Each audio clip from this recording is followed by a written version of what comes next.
Let's talk Dragon Ball Super, the latest episode today. So I hope you guys enjoyed today's review of the latest episode.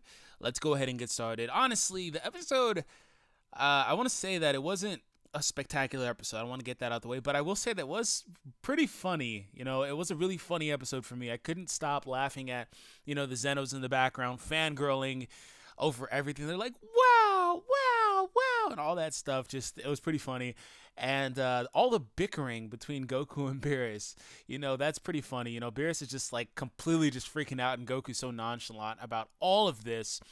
And that was pretty funny for me. But without further ado, let's talk about what happened in the episode a little bit. I don't want to get into the full play-by-play. That's not my thing. But what happens in the episode is Goku goes up against Toppo. Toppo is honestly thinking what a lot of the fans are thinking, right? That Goku's a bit of an antagonist in this arc because, Goku didn't intentionally do it. He didn't know that it would turn out being this extreme, like the consequences for the tournament would be this extreme. But Goku is kind of like the reason for all of this because Zeno had completely forgotten about the tournament. I mean, they tried to take a little bit of blame off of Goku in the last couple episodes by saying that, hey, Zeno was going to do this anyway. But, they kind of try to take away the blame from him, but it still kind of is what it is. So Toppo's like, hey, you're a villain, and Toppo is completely sold on that. That's all he says throughout the whole episode and everything. And Toppo's a pretty cool guy because he has all those justice-based poses, like kind of like, the great Saiyan and Saiyan 2, and then Jocko, one of those type of characters that pops out all these different positions and stuff.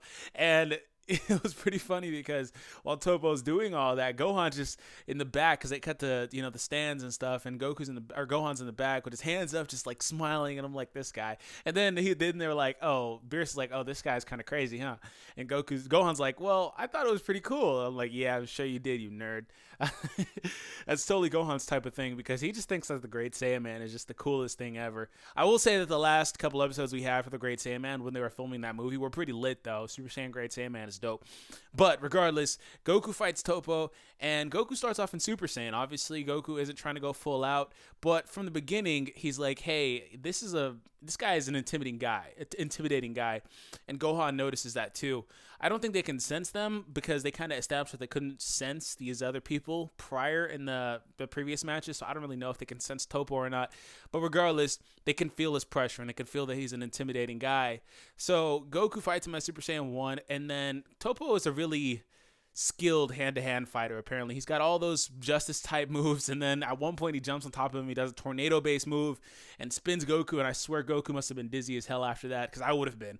And Toppo afterwards is able to get Goku, and like they go back and forth. And I want to say really quick that the art in this episode was kind of subpar. I will say that it was subpar in a lot of slots, but I expect that to be cleaned up for like the Blu-ray release, and then of course whenever it comes to like the English dub in 15 years or whatever, you know what I mean, like a year and a half, whatever it is.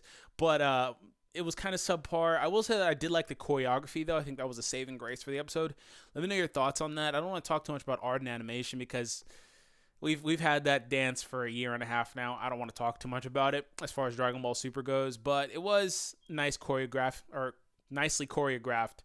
So from there, Toppo does get Goku in like this choke. I don't know like what to call it. He basically pins him down. And at that point, he reverts back to base. And then afterwards, when he reverts to base, he gets a smirk. Gohan gets a smirk, and he goes blue. And when he's blue, he completely turns the tide of the battle. And he knocks Toppo back, and he breaks out the Warp Kamehameha on him. And that was totally different because we haven't seen that in a long time.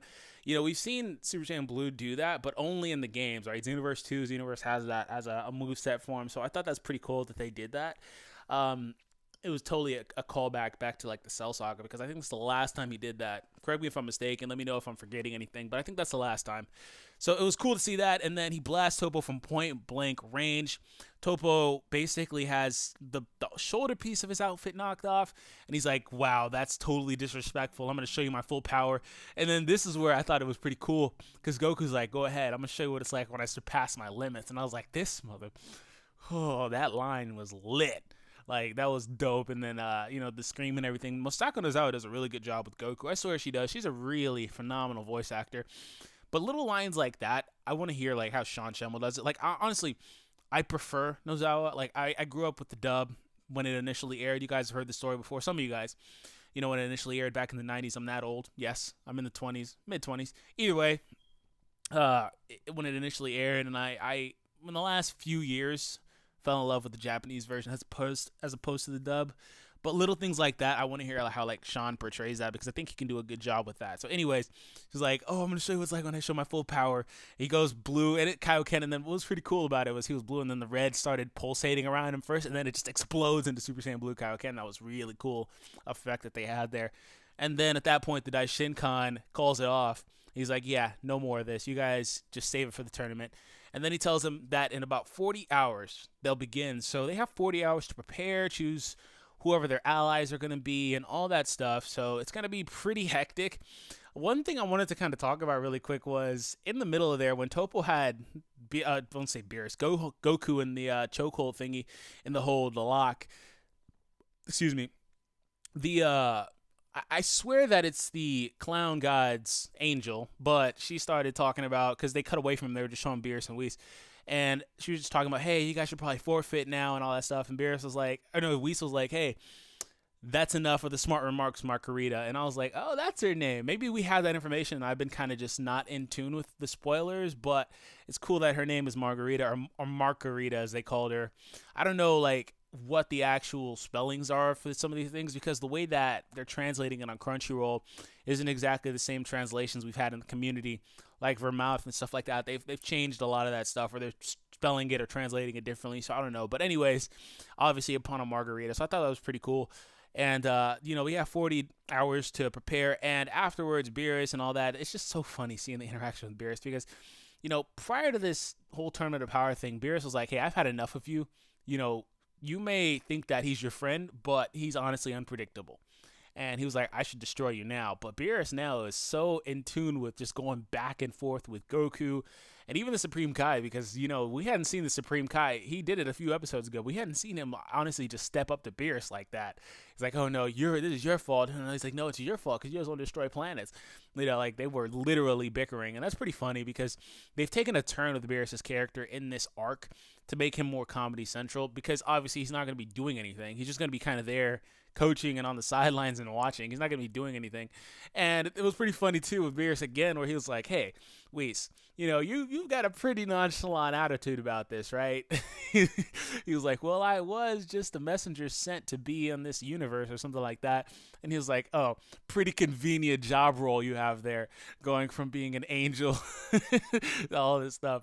And he's like, hey, Daishinkan's your father. Why don't you bribe him? And Whis got mad at that. It was pretty funny. I don't know. It was a pretty funny episode. It wasn't that great as far as everything else, but it was just a solid episode. It wasn't good, wasn't bad. It was just pretty funny for me. I find like that little stupid Dragon Ball humor to be pretty funny. Anyways, hope you guys enjoyed today's review. Let me know your thoughts on the episode, something you liked, what you didn't like, in the comment section down below, and we'll have a conversation. So subscribe if you happen to be new, and I hope you guys enjoyed, and I'll talk to you guys soon. Peace.